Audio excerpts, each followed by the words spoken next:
Kung yung ICC may jurisdiction at hindi pa nag-umpisa ng anumang investigasyon nung nakaraang taon, nung Nobyembre, anong ibig sabihin ng Presidente nung may pagbabago? Nung sinabi niya na hindi tayo hahadlang, pero hindi rin tayo magko-cooperate. Ba't niya sinabi yon? Biglang iba na ang tono, biglang nagbago. Kayo nga nagsabi, dapat talaga nagbabago ang palaisipan ng tao. Ganun po talaga dapat ho, hindi natin itataga sa bato ang pwede ho maging hindi totoo. Siyempre natututo tayo sa habang panahon. Oo, natataldahan po tayo. Oho. Tama. So, ang ibig sabihin, ang Pangulo, nagbago rin ang palaisipan. Marahil po. So, ang sa kanya, may jurisdiction na pala. Hindi ko ho pwedeng sabihin ng state of mind niya. Opo. Pero sinasabi ko lang ho, bilang tao, lahat po tayo pwede magbago ang pag-iisip. Hindi ko naman hinihingi yung state of mind po. Ang tinatanong ko lang, maliwanag naman yung statement na sinabi niya na pwede tayong magpapasok ng ICC sa ating bansa. Pwera lang kapag illegal ang ginagawa. Tama? Hindi ho natin sinasabing imbitado sila rito. Hindi ho natin sinasabi na haharapin natin sila.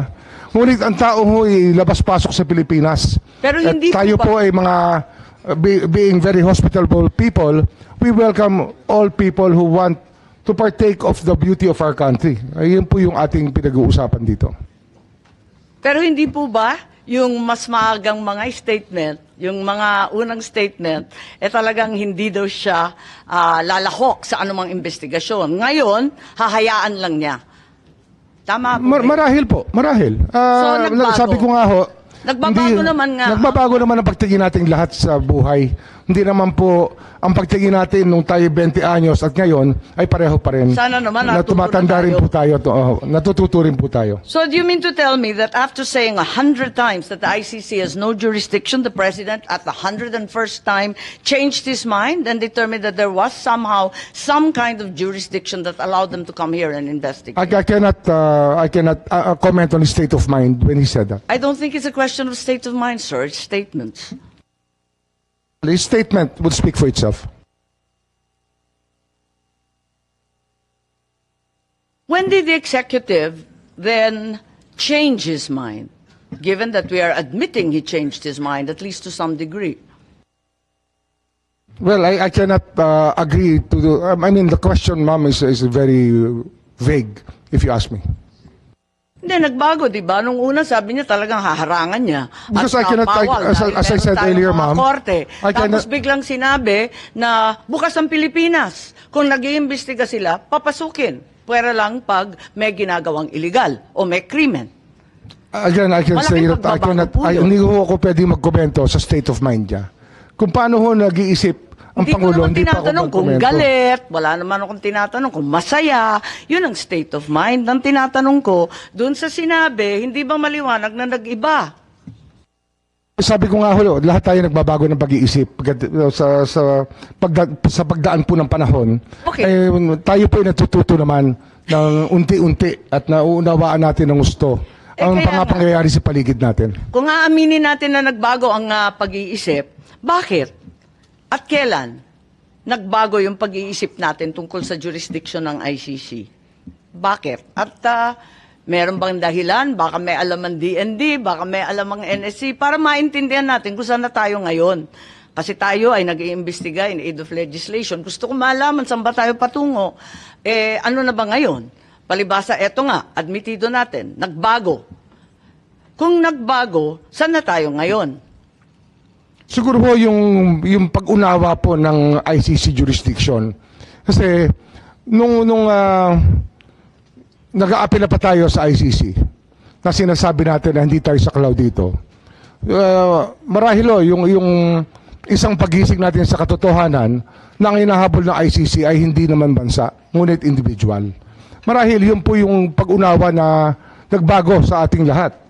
Kasi hindi naman po estado natin ang hinihimok ng ICC, kundi po yung mga individual dito na nagkasala at yung naging biktima po ng mga krimen at ng mga pamilya po ng mga biktima ng mga pagpatay nung panahon na yun.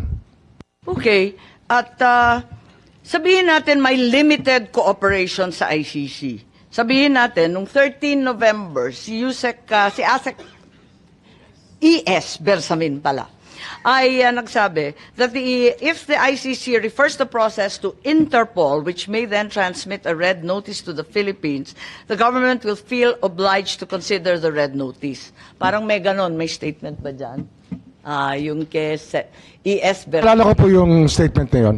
Naalala po Opo. niya. Opo. Oo. So, yung pagbabago ay malinaw kasi pati si Executive Secretary diniin na nagbago nga talaga. Tama po ba? Kasi sabi niya, kapag may pulang notisya. Marahil ho dahil ito sa mga karanasan natin sa mga nakaraang buwan na tumutulong po ang Interpol sa ating bansa. Kaya ang pag-alam natin sa Interpol ay ganun-ganun na lamang. Hindi po natin pinababayaan na magkasamaan ng loob sa Interpol sapagkat sila po ay ating inaasahan sa maraming pagkakataon. Tama, talagang lumalahok tayo at umaasa sa Interpol. Ngayon, nung January, kayo po nagsalita at tatanungin ko kung tama po ba to. At sinabi na the Marcos administration ay uupo kasama na ng ICC. Talagang uupuan na natin to discuss certain areas of cooperation. So, hindi na no cooperation, no blocking, no limited tatalakayin ang ibang mga areas kung saan pwede makipagkaisa. Tama ba yun?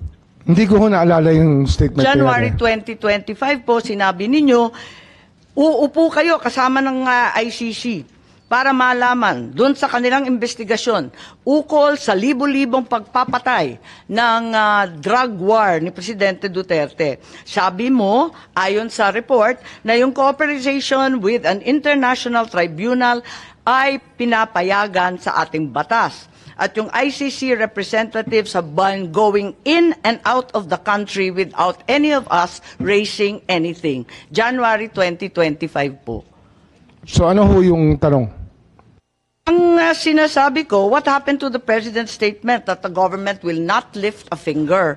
And what happens to your own assertion that there will be no blocking but no cooperation? Ngayon, nakikipagtungo na tayo sa ICC. Hindi, yun po yung sinasabi natin nagiging bukas ang ating isipan, ngunit hindi po natin ginawa.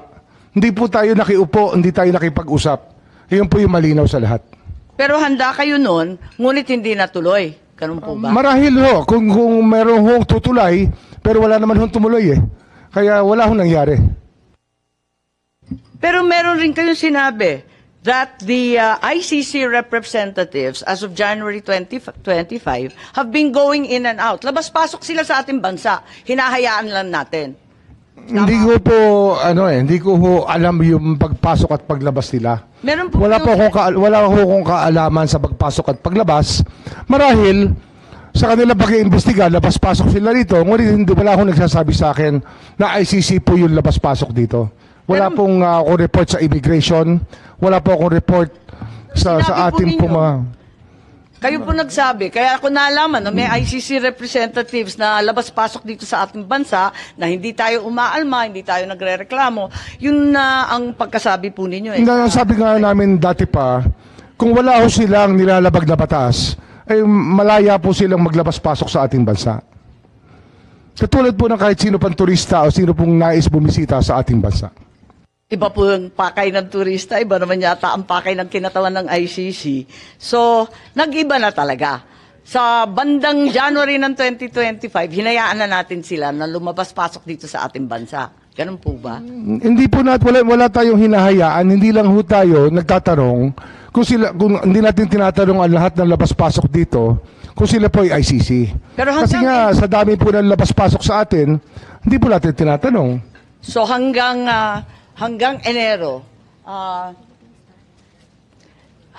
Enero nitong taon, talagang maliwanag na labas-pasok na yung mga ICC. Ano? Hindi ko po alam eh. Wala pa akong personal knowledge. I can only speak from personal knowledge. Narito kasi sa Philippine Star at sinabi na I know that as anecdotally from people I know from the human rights community, they've been in contact here. Oh, may mga nagkikwento po na may kausap silang ICC. So alam po Ngunit- ninyo. Kasi sabi mo in-identify pa ninyo yung source. Sabi ninyo, yung human rights people, nagko-contact Oo nga, usap na. Di alam na ninyo na nandito na yung ICC. Ay, hindi ko ho nalalaman kung nandun sila. Sinasabi lang nila, may kausap sila. Hindi ko sinasabi ko saan sila nag-usap at paano. Pero, siyempre marami hong gustong tumulay. Ngunit hindi naman natin, hindi ho nagkaroon ng pagkakataon na makilala talaga namin na ICC o makaharap. Kahit kailan po hindi namin nakaharap ang ICC. Pero alam ninyo na may galaw na sila at nag-iimbestiga na sila. 7 at taon na po silang gumagalaw, ma'am. 7 taon Oh. na. Hindi naman ngayon lang yan eh. 7 years ago, the ICC was already investigating what happened during the drug war. What happened 7 years ago? Parang nahinto eh. Bakit sinabi natin na hindi na tayo Yun lang po yung aking recollection kung kailan sila nagsimula. Na parang 2016 nga, baka 9 years ago pa. Sinimulan na po nilang bantayan ang ating drug watch, yung ating drug war, nung nagsimula po yung patayan. Pero matibay ang ating kalooban, matibay ang paninindigan natin na hindi natin tutulungan at talagang tututulan natin pagkat meron tayong sariling pulis, may sarili tayong mga korte. Ang liwaliwanag nun. Opo. Bago lamang, Meron po tayong panahon na binabantayan nakaraang dito. taon. May panahon po tayong binabantayan dito. 2016 hanggang 2019 ay doon po ang kainitan ng drug war. At ito po, ang dami ho lumalapit sa aming opisina, humihingi ng tulong na maimbestigahan yung magpatay kung kani-kanino na lamang. Pero marami ho kaming talagang naging ano eh. Kailan pumunta sa opisina ninyo? Kasi ang binabanggit ninyo, hindi pa Marcos administration, yung 2016 to 2019. Kailan nagumpisa? Simula ho sila pumunta sa amin, 2022 na. Oh. So matagal na ho nakalipas ang mga krimen na nangyari. Pero nung umpisa, ang sinasabi natin, paulit-ulit, talagang hindi tayo tutulong at hindi natin hahayaan sila manghimasok. Maybe we can ask Secretary Anyo, sorry, kumakain po kayo, violation na naman ng human rights po to. Pero kung maaari bilang pinuno ng National Security Council,